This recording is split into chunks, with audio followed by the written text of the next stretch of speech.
നമസ്കാരം. ഭാരതത്തെ പുകഴ്ത്തുന്ന നിരവധി മനുഷ്യരുണ്ട്. വിവിധങ്ങളായിട്ടുള്ള വിവിധ ഇടങ്ങളിൽ നിന്നുള്ള സാമ്പത്തിക വിദഗ്ധരുണ്ട്, ശാസ്ത്രജ്ഞന്മാരുണ്ട്, അങ്ങനെ നിരവധി ആൾക്കാരുണ്ട്. പ്രത്യേകിച്ചും ഇപ്പോഴത്തെ ഒരു സാമ്പത്തികമായ പുരോഗതിയെയും സാംസ്കാരികമായ ഭാരതത്തിൻ്റെ ഒരു മുന്നേറ്റത്തെയും നവോത്ഥാനത്തെയും ഒക്കെ. പക്ഷേ അതൊരു ഭീകരവാദി പുകഴ്ത്തുന്നതോ? പാകിസ്ഥാനിൽ നിന്നുള്ള ഒരു ഭീകരവാദി ഭാരതത്തെ പുകഴ്ത്തുന്ന കാര്യം ഒന്ന് സങ്കല്പിച്ച് നോക്കൂ. അത്തരത്തിലൊരു കാര്യമാണ് ഇപ്പോൾ സംഭവിച്ചിരിക്കുന്നത്. മുഹമ്മദ് ഉസ്മാൻ ജട്ട്, ചൈനീസ് എന്നൊക്കെ അറിയപ്പെടുന്ന ഈ മുഹമ്മദ് ഉസ്മാൻ ജട്ട് എന്ന ഭീകരവാദി, ലാഹോറിൽ നിന്നുള്ള ഈ ഭീകരവാദിയാണ്. ഇയാൾ ലഷ്കർ-ഇ തോയ്ബയുടെ പ്രവർത്തകനാണ്, ലഷ്കർ-ഇ തോയ്ബയുടെ ഭീകരവാദിയാണ്. ഇയാൾ പാകിസ്ഥാനിലെ ട്രെയിനിങ് ക്യാമ്പിലൊക്കെ പങ്കെടുത്തതിന് ശേഷം കാശ്മീരിലെ നോർത്തേൺ പാർട്ട്, വാലിയുടെ വടക്ക് ഭാഗത്തുകൂടി കാശ്മീരിലേക്ക് കടക്കുകയും കാശ്മീരിലെ നോർത്ത് ഭാഗത്തേക്കും സെൻട്രൽ ഭാഗത്തേക്കും വലിയ ബോംബാക്രമണങ്ങളൊക്കെ നടത്തുവാൻ, ഒരു സീരീസ് അറ്റാക്ക് നടത്തുവാനാണ് ഇയാൾ പദ്ധതിയിട്ടിരുന്നത്. അങ്ങനെ ഭാരതത്തിലേക്ക് വന്നു, കശ്മീരിനെ ആസ്വദിച്ചു. കശ്മീരിൽ നിന്ന് വിവിധ സ്ലീപ്പർ സെല്ലുകളെയൊക്കെ സംഘടിപ്പിച്ചുകൊണ്ട് ഭീകരവാദത്തിൻ്റെ പദ്ധതികളൊക്കെ പ്ലാൻ ചെയ്തു. അപ്പോഴാണ് ഇദ്ദേഹത്തിന് ഒരു മോഹം, ഹെയർ ഫിക്സിങ് ചെയ്താലോ എന്ന്. അങ്ങനെ ഹെയർ ഫിക്സിങ് ചെയ്യാനായിട്ട് തയ്യാറെടുക്കുന്നു. അതിനിടയിൽ ഇയാൾ പിടിക്കപ്പെട്ടപ്പോൾ വലിയ ഒരു നമ്പർ, താൻ ഹെയർ ഫിക്സിങ് ചെയ്യാനാണ് ഇവിടെ എത്തിയതെന്ന്, അതും പൊളിഞ്ഞു. പക്ഷെ പിന്നീട് അദ്ദേഹം പറഞ്ഞ ഒരു കാര്യം, അദ്ദേഹം ഒന്ന് വിളിക്കേണ്ട, അയാൾ പറഞ്ഞത് മറ്റൊരു പ്രധാനപ്പെട്ട കാര്യമാണ്. പാകിസ്ഥാനിലെ ട്രെയിനിങ് ക്യാമ്പുകളിൽ നിന്ന് അറിഞ്ഞതുപോലെയല്ല, ഭാരതം വലിയ വിശാലതയുള്ള രാജ്യമാണ്, സാംസ്കാരിക മൂല്യങ്ങളുള്ള രാജ്യമാണ്. ഭാരതത്തിൻ്റെ ഈ പുരോഗതിയിൽ വലിയ അഭിമാനവും സന്തോഷവും ഒക്കെ തോന്നുന്നു എന്നാണ് NIA അന്വേഷണ ഉദ്യോഗസ്ഥരോട് ഇയാൾ പറഞ്ഞത്. എന്തായാലും രസകരമായ ഒരു കാര്യം തന്നെ. കള്ളമാണ് പറഞ്ഞത്, പച്ചക്കള്ളമാണ് പറഞ്ഞത്. ഇവിടെ ആക്രമണം നടത്തുവാൻ തന്നെയാണ് അയാൾ വന്നത്. ഇതിനിടയിൽ ചിലപ്പോൾ ഹെയർ ഫിക്സിംഗ് ഒക്കെ നടത്തുവാൻ വേണ്ടി പദ്ധതി ഇട്ടിട്ടുണ്ടാവാം. പക്ഷേ ഇയാൾ പറഞ്ഞത് പച്ചക്കള്ളമാണ്. ഭാരതത്തിനെതിരെ ആക്രമണം നടത്തുവാനുള്ള നിരന്തരമായ സാധ്യതകൾ ഉപയോഗിക്കുന്നതിൻ്റെ ഭാഗമായിട്ടാണ് പാകിസ്ഥാൻ പല തകിടം മറിയലുകളും നടത്തുന്നുണ്ട്. നേരത്തെ 5000 പേരെ മുൻനിർത്തിക്കൊണ്ട് ഇതേ ലഷ്കർ-ഇ തോയ്ബയുടെ സഹായത്തോടു കൂടി ഭാരതത്തിലേക്ക് ആക്രമണം നടത്താൻ, മുംബൈയിലേക്ക് ആക്രമണം നടത്താൻ, അതും കടൽ മാർഗം, നേരത്തെ മുംബൈ ആക്രമണത്തിൻ്റെ അതേ മാതൃകയിൽ കടൽ മാർഗം ഒരു ആക്രമണം നടത്തുവാനാണ് പദ്ധതി ഇട്ടിരുന്നത്. പക്ഷേ ആ പദ്ധതിയൊക്കെ പൊളിഞ്ഞു. ഭാരതം തന്നെ പൊളിച്ചടുക്കി. ഓപ്പറേഷൻ സിന്ദൂർ ഇപ്പോഴും അവസാനിപ്പിച്ചിട്ടില്ല. അത് പുനരാരംഭിക്കാൻ ഭാരതത്തിന് ഞൊടിയിട സമയം മതി. ഒരു രീതിയിലും പാകിസ്ഥാന് ഒരു വിട്ടുവീഴ്ചയും ചെയ്തു കൊടുക്കുന്നില്ല. എപ്പോഴൊക്കെ ഭീകരവാദികൾ ഇവിടെ ലാൻഡ് ചെയ്യുന്നുണ്ടോ അവരൊന്നും അടുത്ത പ്രഭാതം കാണാത്ത രീതിയിൽ തന്നെ അവരെ ആക്രമിച്ച് കീഴ്പ്പെടുത്തുന്നുണ്ട്, അവരെ കൊന്നു തള്ളുന്നുണ്ട്. അതാണ് ഇപ്പോഴത്തെ ഭാരതത്തിൻ്റെ ഒരു സ്ട്രാറ്റജി. അല്ലാതെ മുമ്പ് ചെയ്യും പോലെ കഴുത്തറത്ത് വിട്ടതിന് ശേഷം ഇവിടെ വന്ന് ഭാരതം ക്ഷമിക്കാൻ പഠിക്കുന്ന രാജ്യമാണ് എന്നും ക്ഷമിക്കാൻ പഠിപ്പിക്കുന്ന രാജ്യമാണ് എന്നും ഒന്നും പറയാനായിട്ട് തയ്യാറല്ല.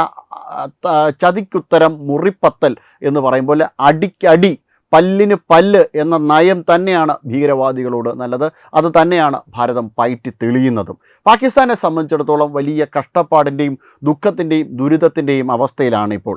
എണ്ണ വാങ്ങാൻ കയ്യിൽ കാശില്ല, എണ്ണ വാങ്ങിയെടുക്കാൻ കയ്യിൽ കാശില്ല എന്ന് മാത്രമല്ല, അതിന് പിറകെ നടന്ന് പല പദ്ധതികളും ആവിഷ്കരിച്ച് അതെല്ലാം തകിടം മറിഞ്ഞു. പശ്ചിമേഷ്യൻ സമാധാനത്തിന് വേണ്ടി വലിയ ഗംഭീരമായ ശ്രമമൊക്കെയാണ് അമേരിക്കയ്ക്കൊപ്പം നിന്നുകൊണ്ട് നടപ്പിലാക്കിയത്. പക്ഷേ അമേരിക്ക യഥാർത്ഥത്തിൽ പാകിസ്ഥാനെ ഒരു ബഫൂണായി ചിത്രീകരിക്കുകയായിരുന്നു എന്നും പറ്റിക്കുകയായിരുന്നു എന്നും പാകിസ്ഥാന് മനസ്സിലാക്കുവാൻ വളരെയധികം സമയമെടുത്തു. ട്രംപ് ചിലപ്പോൾ ചില കാര്യങ്ങളിലൊക്കെ ആത്മാർത്ഥമായിട്ടായിരിക്കാം പറഞ്ഞത്. പക്ഷേ അമേരിക്കൻ ഇൻ്റലിജൻസ് മുന്നറിയിപ്പ് കൊടുത്തു, അസിം മുനീറിനെ കൊണ്ട് ഈ പശ്ചിമേഷ്യൻ സമാധാന കരാർ ഉണ്ടാക്കുവാൻ വേണ്ടിയിട്ട് പോകരുത്, പാകിസ്ഥാനെ കൊണ്ട് പോകരുത്. അസിം മുനീറിന് ഇറാനുമായിട്ട് വളരെ അടുത്ത ബന്ധമുണ്ട്, ഒരു കാരണവശാലും ഈ പദ്ധതി നടപ്പിലാകുവാൻ പോകുന്നില്ല. പാകിസ്ഥാന് ചില ആശകളും ആഗ്രഹങ്ങളും ഒക്കെ കാണും. ഷഹബാസ് ഷെരീഫിനൊക്കെ ചിലപ്പോൾ ആഗ്രഹങ്ങൾ കണ്ടേക്കാം. പക്ഷേ ഇത് നടപ്പിലാകുവാൻ പോകുന്നില്ല. ഇതിന് പിന്നിൽ വമ്പൻ ഭീകരവാദ പദ്ധതികളുമായി പാകിസ്ഥാൻ വീണ്ടും കടന്നു കയറുന്നൊരു സാഹചര്യമുണ്ടാകും. പാകിസ്ഥാനെക്കുറിച്ച് നേരത്തെ തന്നെ റിപ്പോർട്ട് കൊടുത്തിട്ടുണ്ടായിരുന്നു. 13ലധികം ഭീകരവാദ സംഘടനകളുള്ള ഒരു അന്താരാഷ്ട്ര ഭീകരവാദ രാജ്യം തന്നെയാണ് പാകിസ്ഥാൻ എന്ന് അമേരിക്കയും റിപ്പോർട്ട് കൊടുത്തിട്ടുണ്ടായിരുന്നു. ഇസ്രായേൽ ആദ്യം തന്നെ പാകിസ്ഥാനെ തള്ളിക്കളഞ്ഞതാണ്. മുന്നേ പല വാർത്തകളിലും ഈ കാര്യം സൂചിപ്പിച്ചിട്ടുമുണ്ട്. ഇസ്രായേൽ ഈ പീസ് ബോർഡിൻ്റെ ഭാഗമായിട്ടൊക്കെ പാകിസ്ഥാൻ വന്നപ്പോൾ പോലും പാകിസ്ഥാനെ എതിർത്തിരുന്നു. പാകിസ്ഥാനെ പോലുള്ള രാജ്യം ഇതിന് യോഗ്യമല്ല. അത് മാത്രമല്ല, ഇസ്രായേലിൻ്റെ ആദ്യത്തെ ആക്രമണം നടക്കുന്ന സമയത്ത് തന്നെ ഇസ്രായേൽ പറഞ്ഞിട്ടുണ്ടായിരുന്നു, ഈ ആക്രമണം ഒരു തുടക്കമാണ്. ഹമാസിന് നേരെയുള്ള ആക്രമണം ലോക ഭീകരവാദത്തിന് നേരെയുള്ള ആദ്യത്തെ ആക്രമണമാണ്. അത് ഒരു തുടർച്ചയായ ആക്രമണങ്ങൾക്ക് വഴിമാറും. അത് ലോകത്തിൻ്റെ ഏതൊക്കെ ഭാഗങ്ങളിൽ ഭീകരവാദികൾ പതിയിരിക്കുന്നുണ്ടോ ആ ഇടങ്ങളിലൊക്കെയും ചെന്ന് ആക്രമണം നടത്തുകയും ആ ഭീകരവാദികളെ കൊന്നൊടുക്കുകയും ചെയ്യുക എന്നത് തന്നെയാണ് ലക്ഷ്യം. അത് ഏറ്റവും അവസാനത്തേത് ചിലപ്പോൾ പാകിസ്ഥാനാകാം, ചിലപ്പോൾ പാകിസ്ഥാൻ ഇനി അടുത്ത നീക്കത്തിൻ്റെ ഭാഗമാകാം. അതിനോടൊപ്പം തന്നെ ഭാരതവും ഒത്തുചേരും. കാരണം ഭാരതം ഇതിനോടകം തന്നെ പറഞ്ഞിട്ടുണ്ട്, പാകിസ്ഥാൻ എന്ന രാജ്യം ശിഥിലീകരിക്കുവാൻ പോവുകയാണ്. ഓപ്പറേഷൻ സിന്ദൂറിൻ്റെ പുനരാരംഭം തന്നെ അതിന് വേണ്ടിയിട്ട് തന്നെ ആയിരിക്കും. കാരണം POK എങ്ങനെയും ഭാരതത്തിൻ്റെ ഭാഗമാക്കി മാറ്റുക എന്നത് പുതിയ നരേന്ദ്രമോദി സർക്കാരിൻ്റെ പ്രതിജ്ഞയാണ്, ദൃഢപ്രതിജ്ഞയാണ്. അതുകൊണ്ട് തന്നെ ഭാരതത്തിനോടൊപ്പം POK ചേർക്കും.